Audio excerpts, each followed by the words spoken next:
Are you serious? Are you serious, Kim Jong-un? What are you doing? I mean, seriously, I have to say this. As North Korea yesterday firing artillery, firing short-range rockets into the waters off the coast of South Korea, and South Korea strikes back. And they fired them also right back into North Korea's waters. Now, nobody was hit. But now, I knew this. North Korea is going to ratchet up another notch. They have. Now, an unidentified drone has crashed in South Korea along near the border with North Korea. And they think it's North Korea's drone. Now, Reuters is reporting that this unmanned drone crashed on a South Korean island near the disputed maritime border with North Korea. South Korean defense ministries are saying, triggering an investigation into whether the aircraft was from the north. And oh, by the way, there was a 5.0 earthquake today that hit where? North Korea. It's almost like God saying, look, I'm not playing. You better back down, Kim Jong-un. You know, Kim Jong-un is brutally executed 33 Christians about a month ago. He has executed a lot of people. He is torturing Christians and people. He murdered most of his own family. His uncle, he fed to 120 hungry hounds of hell that had been starved for 5 days through his uncle, who was basically the vice president. He was the number 2 man in control. His uncle's the one who put him in power. He threw his uncle in a cage naked with 120 starving hounds who ate him alive. Oh, God. Anyway, this drone fell at about 4 p.m. Yesterday afternoon, North Korea time. And after North Korea had been firing hundreds of artillery rounds into the South Korean seas, triggering South Korea to respond. So, folks, I mean, are we on the brink of war here? Now, Stephen of Oklahoma sent me a text last night and said, Paul, don't forget, tidings from the east and tidings from the north. And he's right. I mean, I used to share this with people all the time, what's going on here. So if you go to Daniel, with me just for a second. Here's what goes back when the Arab Spring first started, about 3 years ago, about this time 3 years ago. And you had, after President Obama went to the Middle East, went to Cairo, Egypt, and fired up the Muslims with that great speech that he felt he was delivering, what we seen was a domino effect of the rise of the Muslim Brotherhood. And they call it the Arab Spring of democracy. That is hypocrisy, a joke, if you will, because it wasn't democracy at all. What came to Tunisia, Egypt, Libya, and Yemen was overthrowing of Ben Ali, Jose Mubarak, Muammar Gaddafi, and Ali Abdullah Saleh. All of them were removed. I'm not saying that they were righteous men. They were far from it. But what the people got in return was the rise of a Sharia law mentality of Muslim or Islamic rule from the Muslim Brotherhood. Then Syria was hit with the same thing, as the Muslim Brotherhood and the freedom fighters of Libya and even some Al-Qaeda operatives that John McCain found, put his arm around, said, I found the good guys. They tried to take down Assad, President Bashir Assad of Syria.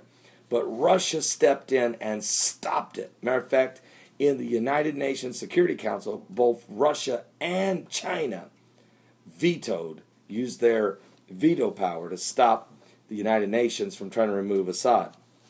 Now, we call it the Arab Spring, but look what the scripture says. It was prophesied to happen in the Bible. If you go to Daniel chapter 11, verse 41, these 4 verses say this. He, be an antichrist spirit, he shall enter also into the glorious land, and many countries shall be overthrown.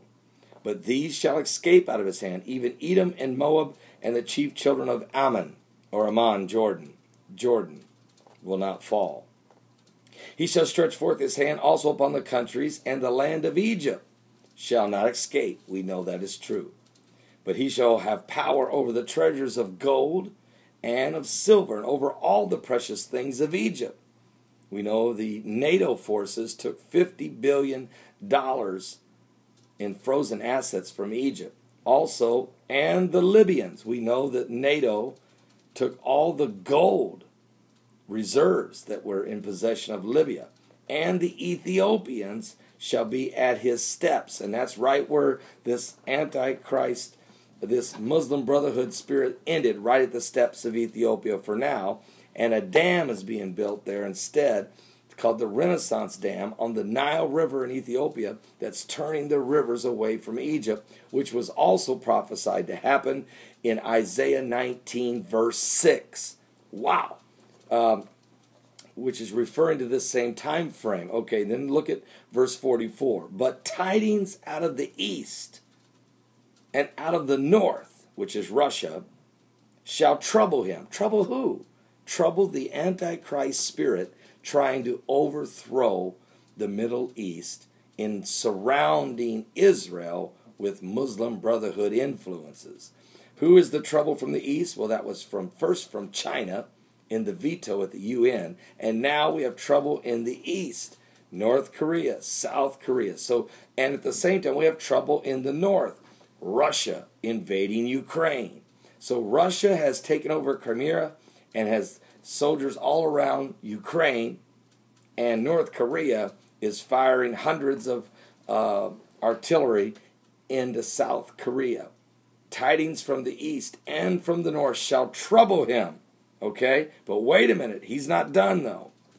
Therefore, he shall go forth with a great fury to destroy and utterly to make away many. So in other words, there's going to be a counter reaction during this Arab Spring process.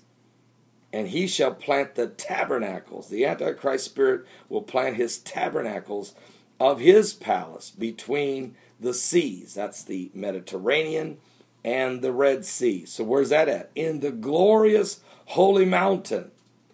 Well, that would be Mount Moriah in Jerusalem. Yet he shall come to his end, and none shall help him. This man that's doing this, being led by whatever spirit of the Antichrist spirit upon him, he will not fully succeed, but he will create a lot of damage. And it is certainly in play right now. The Antichrist spirit is truly moving in the Middle East right now. And that's why you see all of the activity going on there as the Muslim Brotherhood was trying to encompass or completely compass about Jerusalem. Jesus said, when you see Jerusalem compassed about by many armies, know that these are the days of vengeance, and these things that were written shall be fulfilled. All right? I'm Pastor Paul Begley. Thank you, Stephen of Oklahoma, for bringing that back to my memory as we continue to manage and watch what's going on with current world events and how they relate to Bible prophecy from around the world. I'll be right back with some more information in just a moment. Give your life to Jesus Christ, and do not miss today's 3-hour broadcast. It's going to be powerful. I feel a little better today. I feel a lot better, actually, than I did yesterday. I was wiped out. We're going to have a powerful show. Don't want to miss today's broadcast, the ministry of the Word of the Lord, from 12 noon to 3 p.m. Eastern. That's 12 noon to 3 p.m. Eastern at my website, www.paulbegleyprophecy.com.